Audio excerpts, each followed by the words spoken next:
Good morning to everybody. If you have your Bibles, go ahead and open up to Matthew chapter 7. We're going to be continuing where we left off. I wanted to question you about an aspect of your lives that I think is very familiar. What's the important part of any relationship that you have?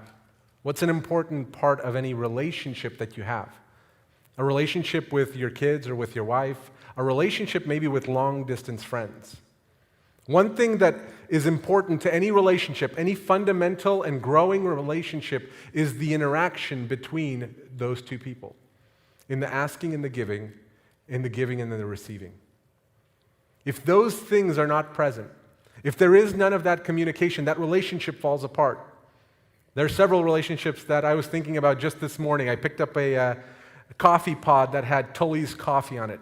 And I had a friend in college that used to call me Tully, and not as an offensive thing, but just as a funny thing. And for me, it brought me back to that relationship. It's no longer an active relationship simply because we haven't kept in contact. We haven't talked, we haven't discussed. I know he's got some kids since the time that we left college, but I don't know how it's going with his life. That's one of the things that we'll be reading here today. In Matthew, Jesus addresses the importance of making sure that your relationship with God is an active one. One where you ask, where you seek, where you pursue, where you knock. And God, in response, will respond to you. He will respond to those prayers. And if He responds to those prayers, if we have that interaction, He tells us to continue forward. He says, continue on through that. Make sure that your relationship with me is reflected in your relationship with other people. And if that relationship is present, if it's active, then come and enter into my kingdom. Walk the narrow path that is required for that. So if you have your Bibles, open up Matthew chapter 7, verse 7. Ask and it will be given to you. Seek and you will find. Knock and it will be opened to you. Ask, seek, knock. You know, the Bible is written for regular individuals. It was written to the disciples because in their mind, perhaps, Jesus sensed something that is present in our minds as well. Lord, if I ask you, will you hear me? If I ask you for something, will you hear me? Will you respond to my call to you? These are the verses where Jesus specifically addresses the doubts of His disciples.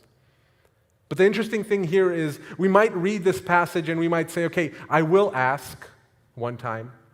I will seek one time. I will knock one time. I will do that twice if I'm feeling good. Maybe 3 times if I'm hopeful. But beyond that, why continue this relationship? Why continue seeking something that is so hopeless? At least it feels that way sometimes. But the language here, it doesn't imply a 1, a twice, a 3-time call. It says, if you want to translate it into something a little bit more literal, keep asking, keep seeking, keep knocking, and it will be opened for you. The more that we ask, the more that we seek, the more that we build that relationship, the more God will open up to us. And it isn't a tit for tat. It isn't that if we ask more, God will give more.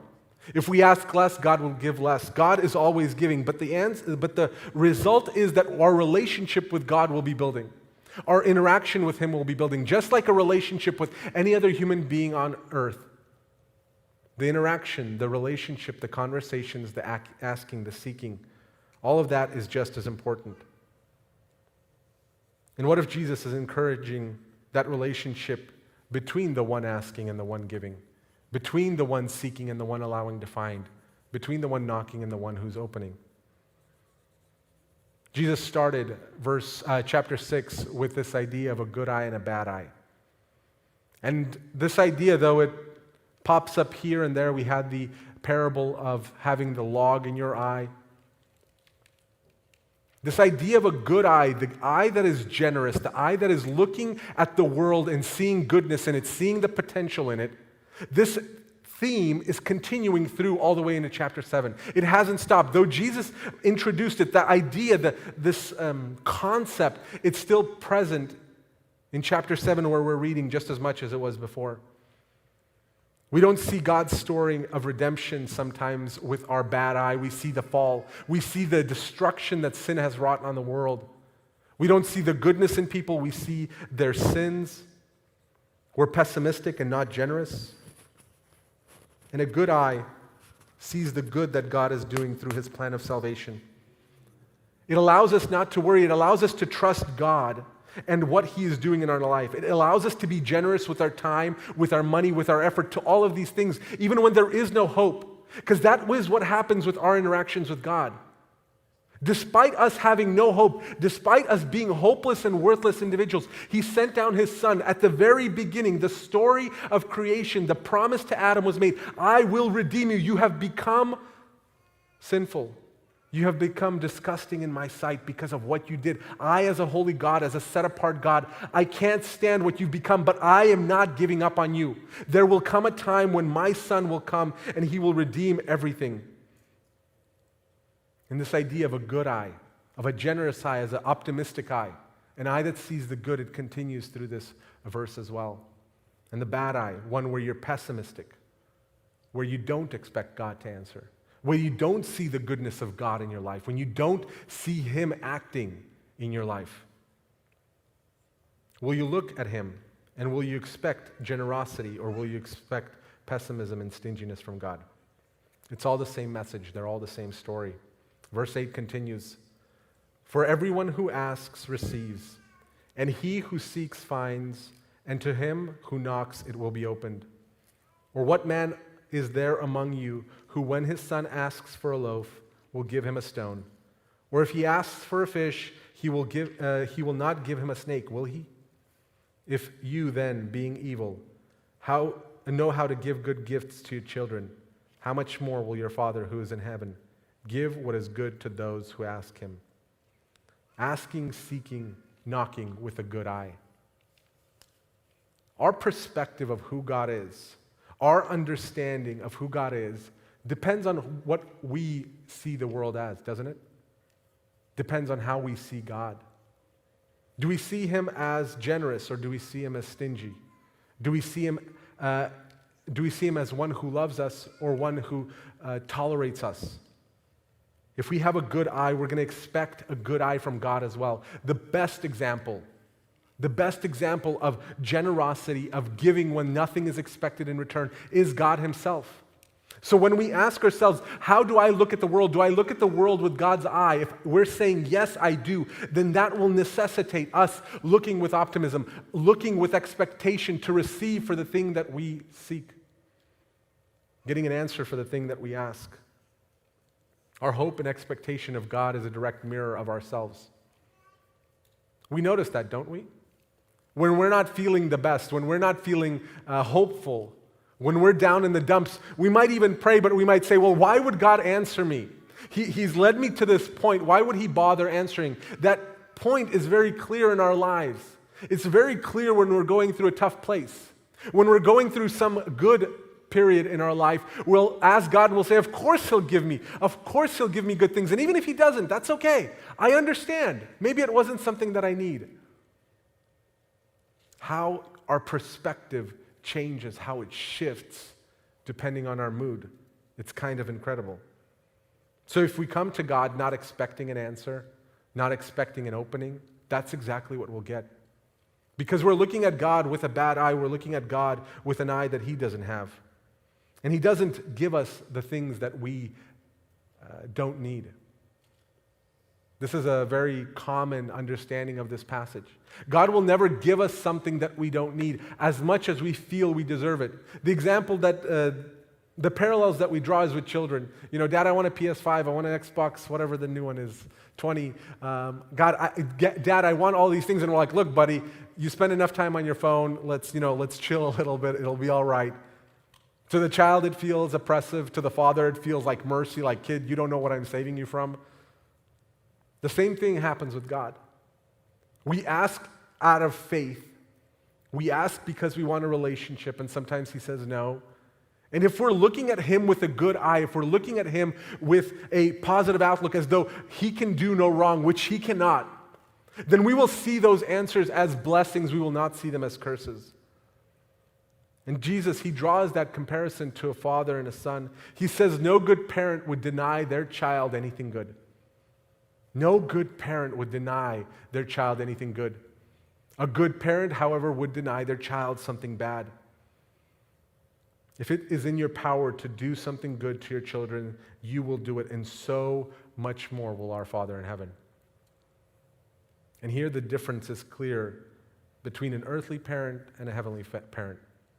You see, your parents, for your children, you're bound financially, you're bound time-wise, you're bound effort-wise, you're bound strength-wise, intelligence-wise. There's not everything in the world that you can give your kids. There's not everything that you can receive from your parents. They are finite, they are mortal, and there is not everything that you can receive. Any good thing, however, that God knows is good for you can happen. Any situation can be transformed. Any life condition can be changed. And there the difference is clear. The analogy goes even further if we look at the verses that are coming. God grants us good things even when we don't deserve them. The golden rule, it is the pinnacle of defining what it means to look at the world through God's eyes. He came to bring goodness even without us asking. He brought salvation that we had no desire for. That was him. That was his reaction to us, him being a good father. Like a good father, he gave us good things because he had a good eye, because he had a generous eye. And his son came and died for our sins, that our internal state would be transformed. We're going to be talking a lot about the actions that we take. We're going to be talking about what it means to live out the commands of Jesus. And if we try our best, if we go into this coming week and we try to live out all of those things, and we think that is the way that we are going to live out God's state of mind, God's outlook on the world, we will fail. We won't succeed. Our capabilities, our desires are insufficient. So the transformation that God is looking for here is a transformation of our internal state. How we look at the world. If you start working on that, if you keep praying, if you keep asking, God, I want to view the world in a way that you view it. There is plenty of evil. There's plenty of reasons why I shouldn't do that. Why I should look at the guy who's standing with a help me sign on the intersections, and we know he's addicted to something. We know he's strong enough to pursue some kind of education or job, or at least make a living for himself. We understand that, but we don't see him through the eyes of God. We look at maybe our disobedient kids, and we don't see them through the eyes of God every single time. Our prayers should always center on our dynamic and our relationship with God, to say, God, I want to see the world as you see it. I want to react to the world the way that you react. I understand that I don't see it that way. I look at the surface and it looks bad, and I can't imagine how much worse it looks to you. But somehow out of that, you gain goodness. You see the potential when I only see the risk. And we don't want that kind of relationship. We're not used to that kind of relationship, to ask of God to transform us, to ask of God and to say, God, will you give me that heart? Will you give me that outlook? We don't want to do that. We don't want to do that because we want to be self-sufficient. We want to be able to work out our salvation to the nth degree, completely, without anybody's help. God, I am strong enough, I am powerful enough, I will work out my own salvation. I want to go through my own actions. I want to succeed by my own strength, but it's a pointless endeavor. And I keep thinking to myself, how bad does it get in my life before I follow Jesus' commands in these verses to ask, to seek, to knock? I want to depend on myself, right? I want to take it as far as I can and then rely on God. And if it happens to be that I never get to the point where my strength is not sufficient, maybe I won't reach out to God at all. I keep thinking back to my college friend. My life has been sufficient without him. My life has been good enough without him. I don't need to reach out to him and ask him how he's doing, ask for his help. I'm managing on my own. But it's come at the price of that relationship. The same thing happens with God. Our self-sufficiency comes at a price of relationship with God.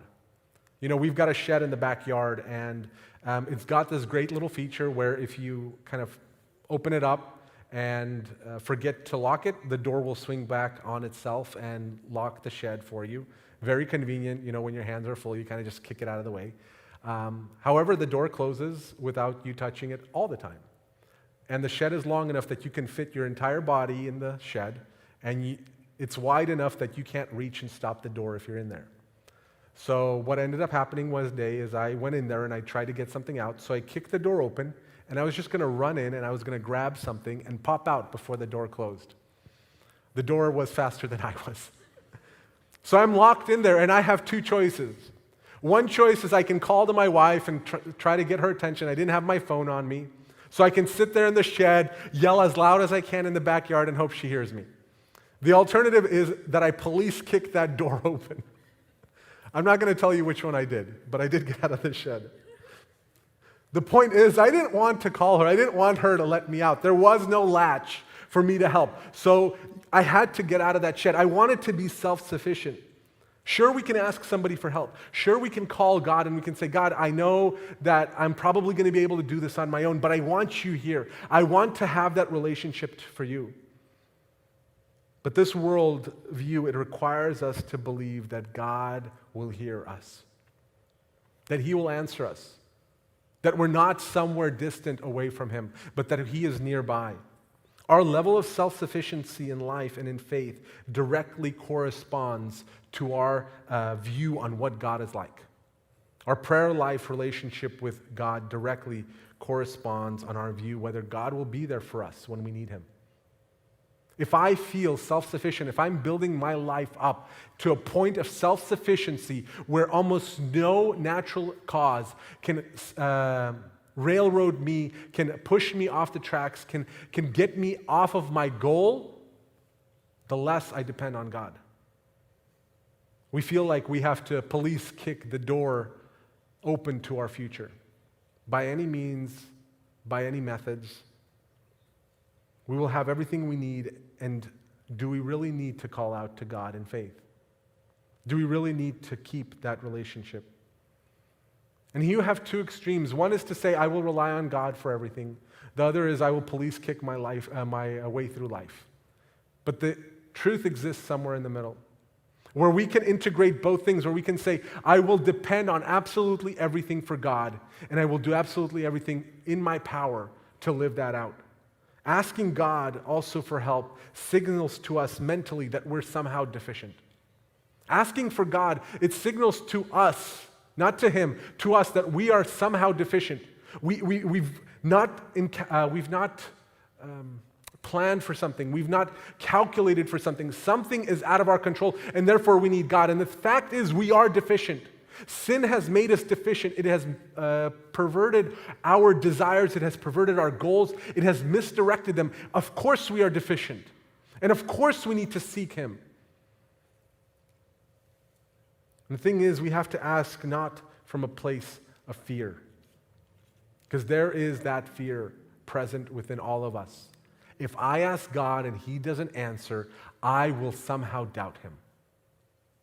If He doesn't answer me, I will doubt Him. I don't know how I will survive not getting that response. And the reality is, you have to step into faith. In the past verses, we addressed fear when it comes to clothes and shelter and money. What about the fear that comes from thinking that maybe God won't answer us, that He won't be there for us? For those of you who haven't given your life to God, maybe the fear comes from a different place. Maybe the fear is that He will answer you when you call to Him in a time of need. Maybe your fear is that if I call out to God and He answers, I'm going to owe Him one, and I don't want to owe Him one. I don't want to be dependent on Him, and the reality is we are always dependent on God, whether or not we believe, whether we cry out to Him or not. The question is, do you want that relationship with Him? Do you want to have that interaction with Him? Trusting God is an essential part of an intimate relationship with Him. Emergencies, they push us into asking oftentimes. Something happens and all of a sudden, you can pray around the clock if the emergency is dire enough. But it's a lot harder in the day-to-day, isn't it? when nothing is wrong, when everything is going right. And the risk of being let down has led many of us away from the risk of taking the risk so that we would not be let down. If there is that fear, then we want to get away from it. And we don't realize that God gives His grace and mercy in abundance and with a perfect execution of the golden rule. The rule that Jesus is going to be talking about right now. God gives not expecting anything back. God treats us the way He hopes we would treat Him. He gives us far more than we could ever repay Him with. Let's go on to verse 12, the golden rule. In everything, therefore, treat people the same way you want them to treat you, for this is the law and the prophets. It is the golden rule. You've all heard it. You've all understood it. You might have heard variations on it. But this is the golden rule. It actually gets its origin from Emperor Alexander Severus, somewhere in the year 200 AD. Rumor has it that he took that up as the motto of his life. He had it etched in gold in all the buildings, and therefore it is the golden rule. But this passage, we often read it just by itself. It is compact enough, it is succinct enough, it is understandable enough that we can take it and say, this is the rule for my life. But if we do that, we miss the first few words that are in this verse. It says, in everything, therefore. The therefore refers to something that was said before. So what is he talking about? What is Jesus talking about? It's saying, if therefore God has a good eye, if God is generous and gives good things to people, you should be just like that. The therefore comes from asking God and receiving in faith. And if that happens, therefore do that as well. It sounds like Anatoliy has lost his mind again.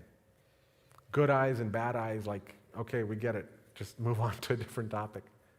But the thing is, if we don't understand that, if we don't look at the world through the perspective of God, we miss an important point here. If we're not looking at God through the lens of this golden rule, we miss what He's trying to tell us in the fact that we should ask, seek, and knock. The reason He tells us to ask, seek, and knock is because He's saying, I will treat you the way that I want you to treat me. I will respond to you the way you would want me to respond to you. Jesus is continuing this thought, and it is not changing. He's wrapping up the teaching, the entire Old Testament, everything that He's going to teach. He's wrapping it up with a nice little bow, and He's handing it to you on a platter. What does a generous outlook on your place in the world do to you? What does not being anxious about food or clothes or home do to you? What does not focusing on how you'll become rich or stay rich do to you? It will make you treat people the way that you would want them to treat you. That is the point. That is what Jesus is building up for. The anxiety, the wealth, the money, the clothes, all of those things, they point into one thing, because if your focus is a focus of pessimism, a focus where you're not looking at the people around you, if you're not being and living out that golden rule, you will not live according to God's standard. You will not live the way that He sees us. You will not see the world through God's eyes. Everything will not make sense. Nothing will make sense. What do you mean, God? How do I possibly not worry about what I'll wear or what I'll eat when I need to worry about those things? Well, if you worry too much about those things, you will treat people not the way that you would want to be treated. God, how can I ask you for the things that I need when I have to be self-reliant, that maybe you won't give me those things, that maybe you don't need those things? But your pursuit of all of the things that Jesus has been talking about on the Sermon on the Mount will directly correspond to how you treat people. The goal of the Old Testament was not so that the people of Israel would learn how to obey the commands, so that they would learn how to wash properly and how to sacrifice properly. The goal was always for God to say, you are set apart, you are holy, and therefore you need to act holy. And in acting holy, you will respect my creation, the man, your neighbor, the foreigner, the widow. You will respect all of them the same way that you respect yourself. Don't ask yourself, do you treat anybody worse than yourself? That's a very easy way to cop out and say, yeah, of course. Ask yourself instead whether you're treating people the way that God treats you, whether you're treating people the way that you would want to be treated. Jesus is commanding us to treat people the same way that you want you to treat. Jesus is commanding us to treat people the same way we'd want them to treat us. And the word for people here doesn't imply your neighbor, the people that are sitting on the pew next to you. It means all people. It means all of humanity. It means those with the same skin color and a different skin color. Those with the same political views and with opposite views. Those with the same religion and those with an opposite religion.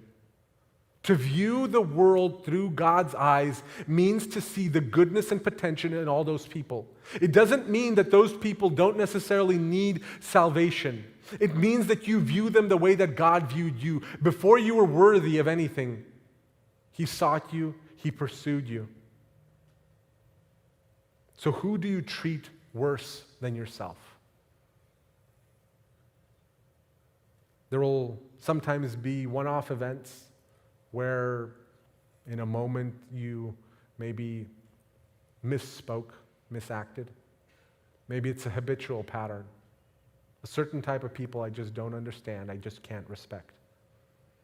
I can't see them through God's eyes. Who would you not want to be switched roles with? Maybe it's somebody you've interacted with already. Who wouldn't you want to be switched roles with? A better question might even be, what would I want done for me? Ask yourself, at work, at home, what would I want done for me right now? Maybe as you're sitting there in the pew, what would I want done for me right now? What is my heart aching for right now? Everybody have something, right?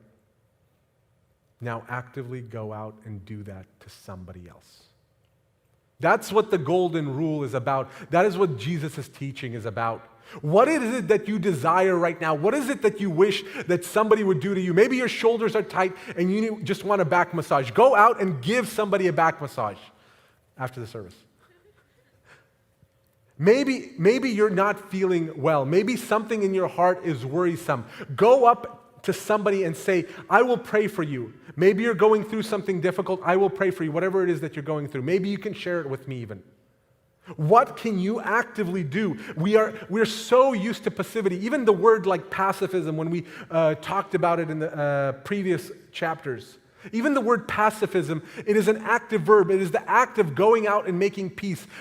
That is what Jesus commanded us. In the same way, the golden rule doesn't just say, if somebody does something good to you, return it back to them. It says actively go out and find those people. We're not high and mighty on some throne where we can sit and just wait for people. If you come to me, then I will, I'll grant your wish. No, you be the one who goes out.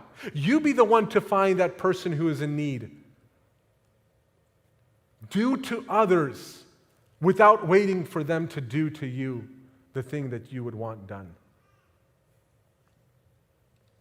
The capital crime of the Pharisees and the scribes, despite knowing the Word of God, despite knowing Scriptures well, was the fact that they didn't apply their knowledge of that relationship building with God to people. They didn't apply that relationship building to people. They knew the law, they knew what was right, and they knew what was wrong, but they didn't know why God made those things the way He did. At least they didn't act it out. They knew why you had to welcome the foreigner, why you had to home the widow. Because it was a relationship that you were building with the people all around you. It was to do the things that you wanted done to yourself if you were in their position. They didn't act that out, and that's what Jesus condemned in their lives. It was the passivity, it was the waiting. Well, if somebody comes to me, then I will help them. If that prostitute comes to me and she asks me for my help, I will help her. But I will not go to her, and I will not counsel her, and I will not guide her. She's unclean. And disregarded the entire law. And Jesus accused them of that, specifically of that. You disregard the law because of your own commandments, because of your own rules. The entirety of the Sermon on the Mount explains God's purpose in the Old Testament. The entirety of the Sermon of the Mount is also explained in this one-liner. So therefore, this one-liner, it explains the Old Testament, it explains the New Testament, it explains God's vision and goal for the world. We don't live by that golden rule, do we? I know I don't. So what rule do we live by? I found in multiple places online that people have broken up these rules into 3 categories: the iron rule, the silver rule, and the golden rule. The iron rule is do to others what they do to you. Guys, you ruined my pacing. That's okay.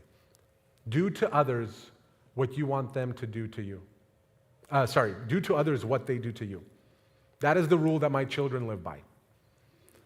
He took away my toy, I'm going to take away his toy. You share your toy, I'll share my toy. It doesn't always have to be bad. You gave me a compliment, nice shoes, thank you. Your dress looks nice. You said something behind my back. Well, guess what? I'm going to be passive aggressive. Are you here? Is this where you operate? Is this where you live? Then comes the silver rule. Don't do to others what you wouldn't want them to do to you. Sounds very close to the golden rule, does it? At this point, you might say, well, that's arguing semantics. Like, they're essentially the same. They're not the same.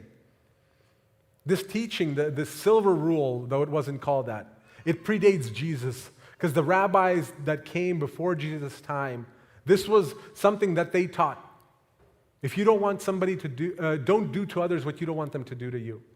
In fact, if you go all the way back to ancient China, Confucius, he was asked a question: is there one word with which to act in accordance throughout a lifetime? And Confucius answers, it is not reciprocity such a word. What you do not want done to yourself, do not do to others. But there's a difference between not doing something and doing something, between passively not doing something bad and actively doing something good. Do no harm is a great idea, but it pales in comparison with love your enemy. Don't oppress the poor is great, but it pales in comparison with do justice to the poor. Don't be racist, not bad, but actively seek to reconcile all people, all nations, all colors. That's what we are called to do. This might sound, again, like Anatoliy. It doesn't jive with the way that I live. It doesn't jive with the way that I live either. It doesn't sync up. It doesn't make sense. But I can't read these words and interpret it any different. I don't see any other way out. As difficult as it might be to live out these callings, I don't see any other way of doing it. And that's why we need the golden rule. Do to others what you would want them to do to you. Not just a passive, don't do something bad. An active, do something good. An act of reconciliation. An act of making peace. An act of finding those in need and helping them before they ever get a chance to come to ask for help. As far as we've found historically, this teaching of Jesus, it started at that point. There's nothing that predates it that sounds like that. To actively seek the well-being of someone, if it comes, even if it comes, at great cost to yourself. To do for others what you would want done for yourself, even if it comes at great costs. I carry no hate for anyone in my heart. I love everybody. That's the silver rule. That hasn't reached that mark. It hasn't reached that goal.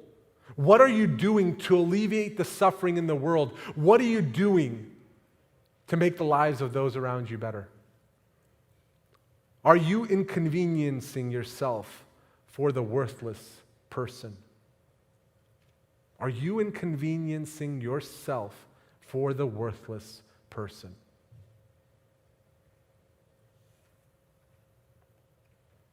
How do you apply these 3 different rules for the circles in which you're a part of? Is the person who stole the trailer from your garage when you left it unlocked going to get the iron rule, both figuratively and literally, or at least you wish in your heart? Are the coworkers or friends getting the silver rule from you? Oh, you reacted that way to me? Guess you're going to the bottom of my priority list. Who occupies the circle to which the golden rule applies? Is it populated only by 3 people? Me, myself, and I? Does it include others? Is there a rule even below the iron rule, the wooden rule maybe, where the really undesirables go? Where I will actively seek to do you harm if you cross me even once? Are you inconveniencing yourself for the worthless one? You know, we're all familiar with this passage. We're familiar to it in a cultural context. We're familiar to it in a biblical context. And familiarity, it says, is the pathway to contempt. I would say familiarity is the pathway to not just contempt, but apathy. Familiarity is the pathway to apathy, where you hear those words and they lose their meaning. They lose their significance in your life. And if you're hearing these things that I'm saying and wondering whether I've gone too far, whether Anatoliy, you've set a bar that's too high, the Bible doesn't talk about this passage so strictly.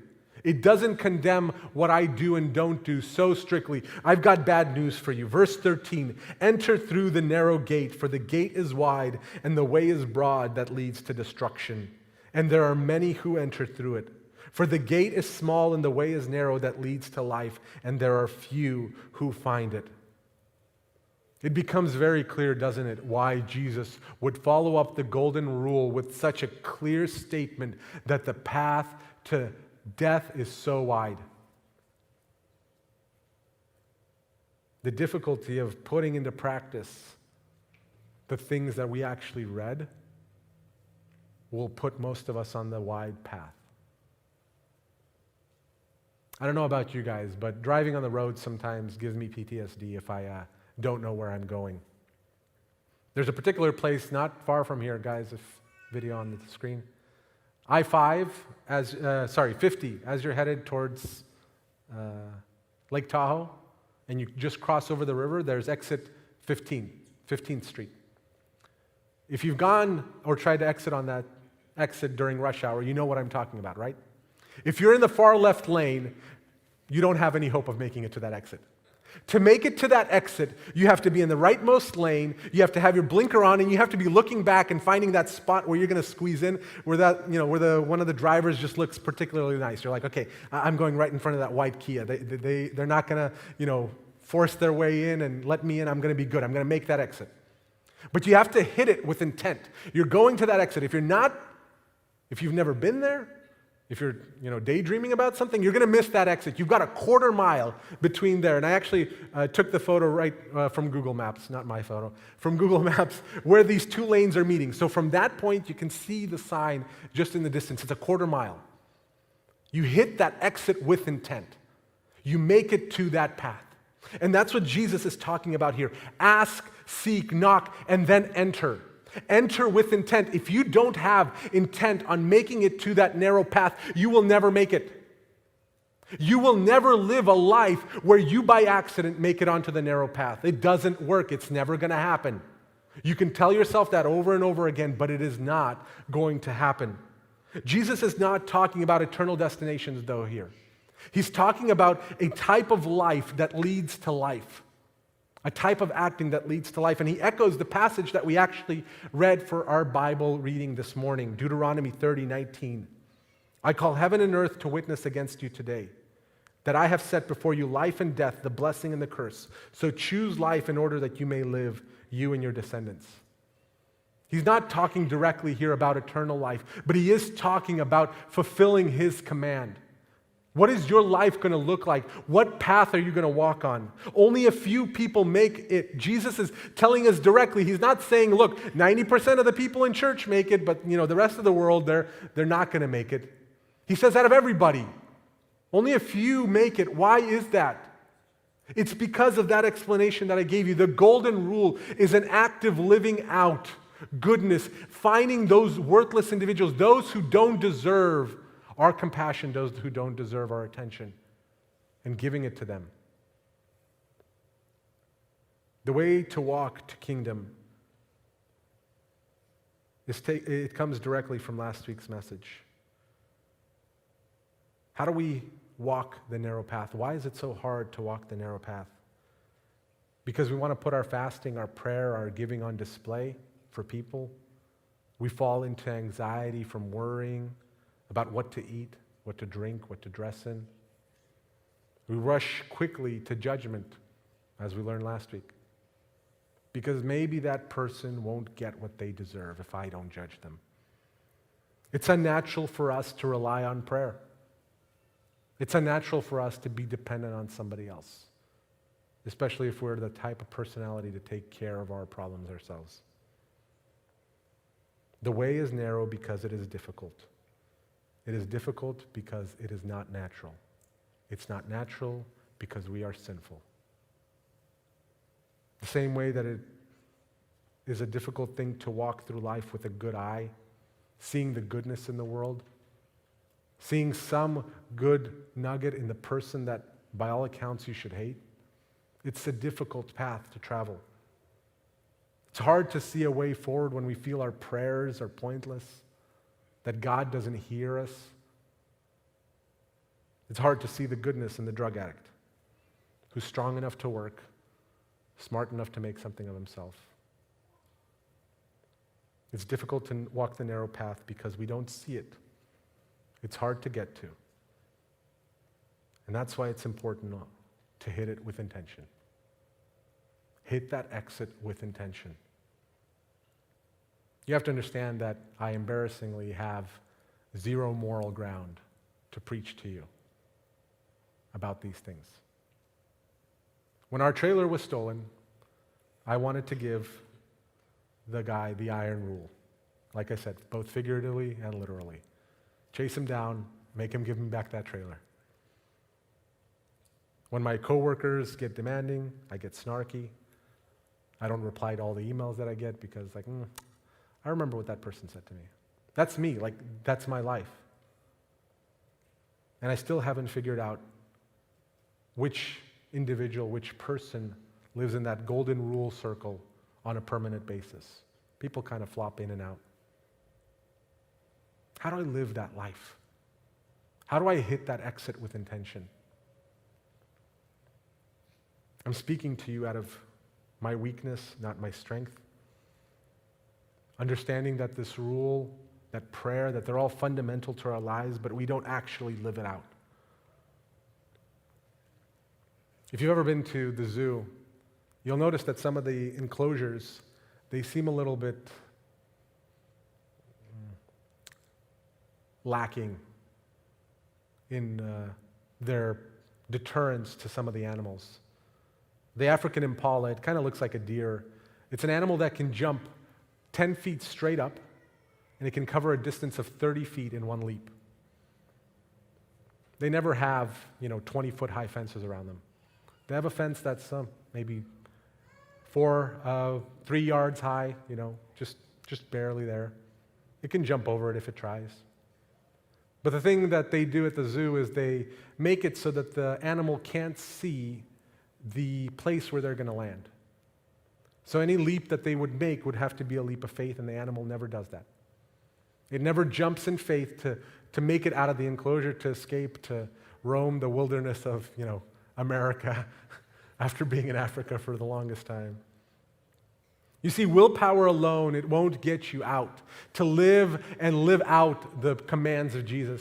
It's not sufficient to know them. You can say, I'm going to try really hard this week, and that won't be sufficient. It requires an internal transformation. It requires a call to God. It requires a prayer to God, a prayer that you have to pray with faith that He will answer. God, can you please, in the moments that I need them in this week, send me a reminder to act out the golden rule, to pray with faith that He will provide it for you. Fear will keep you in the enclosure of not trusting these words, of saying it's too difficult, it's too unreasonable, it's too expensive to live out this way. God, I'll gladly pray when things are bad because you don't answer anyway. Jesus, I'll live out the silver rule in my life.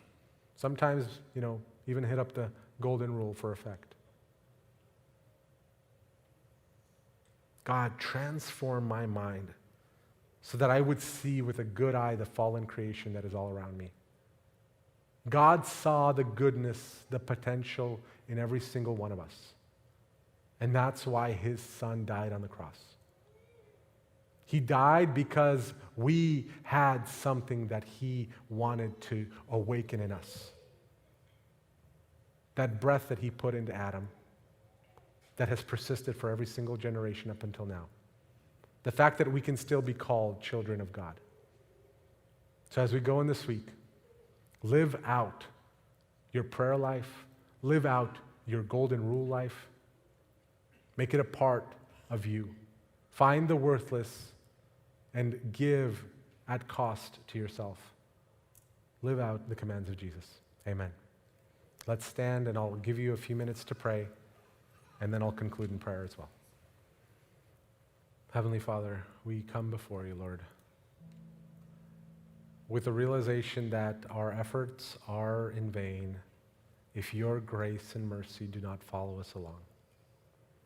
Lord, I want to build that relationship with you, to grow it through the act of prayer, to communicate with you on a daily basis, Lord, to make it part of my life so that I will enter into that space where you are, that I won't be disappointed and stand outside the door and say, you never answer me, Lord. And my prayer today is for myself and for everyone here, that we would live out the commands that are set by you, to work out our salvation at great cost to our time, to our well-being, to find those who are worthless and to give them what we would want to be given in their situation. I know I don't do that. I regard myself higher than others, and I live it out. And I ask in this coming week, Lord, when there will come a time that I have a choice on how to act, that I would act in accordance with your word, with your command. And through that, I would glorify your name, Lord, that the praise would be all to you. To you, Father, for what you've done in my life, for the transformation that you've given to me in my heart, that I would live that out and people would see that like a city on a hill. I don't do that always, Lord, and for that I'm sorry.